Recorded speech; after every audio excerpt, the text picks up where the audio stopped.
feels like rendezvous. You know what to do. Keep your love for me only. I get high on you.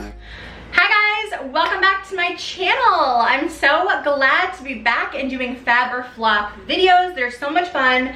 If you're new here, Fab or Flop is basically something I created, well, the name Fab or Flop, meaning I look online, find a recipe, recreate it word for word, exactly what the recipe says, and then see if it's fabulous or see if it flops. So we're in my kitchen today, and basically I'm gonna be trying to do a Fab or Flop video every single week. So basically I'm gonna be trying to do a Fab or Flop video every single week, and since we're heading into fall, we are gonna be incorporating some seasonal recipes. And this week's recipe is butternut squash soup. I personally love butternut squash soup. I was obsessed with the Panera Bread butternut squash soup for so long. So I found this recipe online and it seems pretty simple. It is vegan and gluten-free, just by naturally that's the way it is. So if you guys have any dietary restrictions, there's a recipe for you guys. As always, if you want to follow this recipe along with me, or if you want to try it for yourself, I will have it in the description box down below. This recipe comes from givemesomeoven.com, and again, it's a butternut squash soup recipe. And here, I'll tell you the ingredients. It's also a crock pot recipe, so it's one of those things where you can kind of prepare it in the morning and then leave it all day. It's 4:30 right now, so I'm thinking we'll eat around 8. That's typically the time that I eat my dinner. It's a little bit later, but that's just typically what we usually do. So if you have a crock pot, it's just so easy to leave it, set it and forget it, as they say. So you need 2 cups of vegetable stock, 4 cloves of garlic, peeled and minced, 1 carrot, peeled and roughly chopped, 1 Granny Smith apple, cored and roughly chopped, 1 medium butternut squash, peeled, seeded, and diced. You can also buy the pre-cut and peeled butternut squash, which is what I did just because it's a little bit easier. It's a little bit more expensive that way, but saves a little bit of hassle. You also need 1 white onion, 1 sprig of fresh sage, half a teaspoon of salt, a 1/4 teaspoon of ground black pepper, 1/8 teaspoon of cayenne, a pinch of ground cinnamon and nutmeg, and a 1/2 cup of canned unsweetened coconut milk. And then you have optional garnishes if you want to put it on top. So basically I went to the store and picked everything up. It didn't cost me that much money to make. I had the onion already. That's basically the only thing that I already had. And typically I have garlic, but I didn't have garlic this time. So I believe everything cost me around $25, which seems kind of expensive. But the most expensive thing were the spices that I didn't have and the squash itself, obviously. So yeah. All right, I'm gonna get started preparing these items, chopping my vegetables, cleaning off my apple and coring it and that kind of thing, and I'll let you guys know when I'm ready to start cooking. Okay, so the recipe calls for just chopping up all the ingredients. So I'm gonna chop up my carrot. Let me put the knife down. I'm gonna chop up my carrot, my onion, my apple, my garlic, and I'm gonna add all those vegetables into and my squash, of course. I'm gonna add all those vegetables into my crock pot over here. Right now my crock pot is off. I'm gonna focus on chopping everything up first. The recipe specifically says don't worry so much about finely chopping anything, just kind of chop it all together and put it in. So I'm not gonna spend too much time really making sure my chop is perfected, but I'm gonna chop everything.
now it's time to add in all of the seasonings. Basically, you wanna add everything into the pot at one time and just let it simmer there for 3 hours. So I'm gonna go ahead and add my cinnamon, my nutmeg, my salt, my pepper, and I think it's cayenne. Yes, half a teaspoon of salt. Okay, so half a teaspoon of salt. We need a 1/4 teaspoon of ground black pepper. Gonna add that in. 1/8 teaspoon of cayenne, so it's gonna give it a little heat. A pinch of cinnamon and nutmeg. So I'm just gonna estimate and just do a couple sprinkles of cinnamon. Pinch. I'll do the same with the nutmeg. So basically all our ingredients are in our crock pot. I'm gonna let that simmer now for 3 hours. We've got about 3 hours and 24 minutes left on the timer, and I will come back to you guys when this is ready to be blended. Okay guys, I feel like it's been forever since I've given you an update. My timer just went off, so now the recipe says to remove the sage leaf and add the coconut milk and then blend. So I'm gonna remove the sage leaf. Let me show you what it looks like right now. You can see that all the squash is basically like super mushy and soft, and everything is kind of liquefied. All right, so I'm gonna look for my little sage leaf, which I think has gotten kind of buried in there. Let me see. The squash is just kind of like falling apart, which is good, which is what you want. I just can't find the sage leaf, it's buried. Is that it?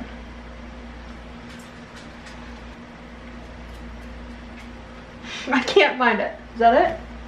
Found it. Okay. I found the sage leaf. Whew. So now it says to add the coconut milk. So I just grabbed this can from Goya, and I'm gonna use half a cup of this coconut milk.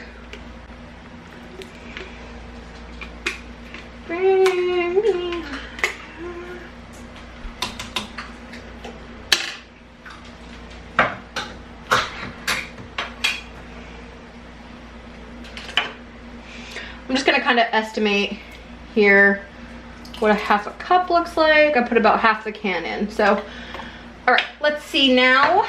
Okay, now the recipe says you can either use a hand blender or you can use a regular blender and just put this into 2 batches before you blend it. So I borrowed my aunt's little handy dandy hand blender. I've never used it before, so I'm a little nervous, but I'm going to submerge this blender and start pureeing the soup. All right, so now I'm going to try and blend this. I don't know how this works. Trying, power. Wait, do I have to keep holding?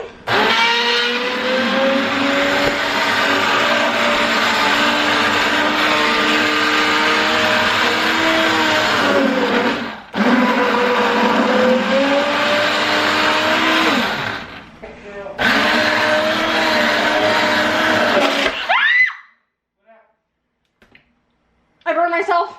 I'm hurt.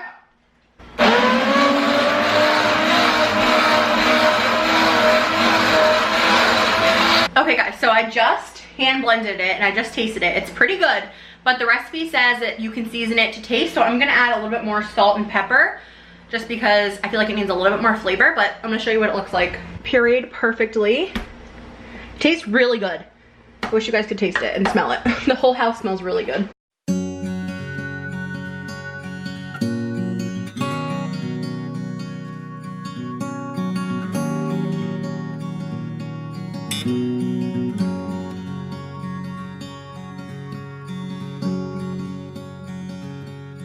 Okay, PP is here to try the soup.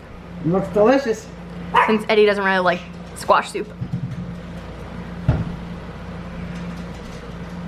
Mm. Tastes like Panera.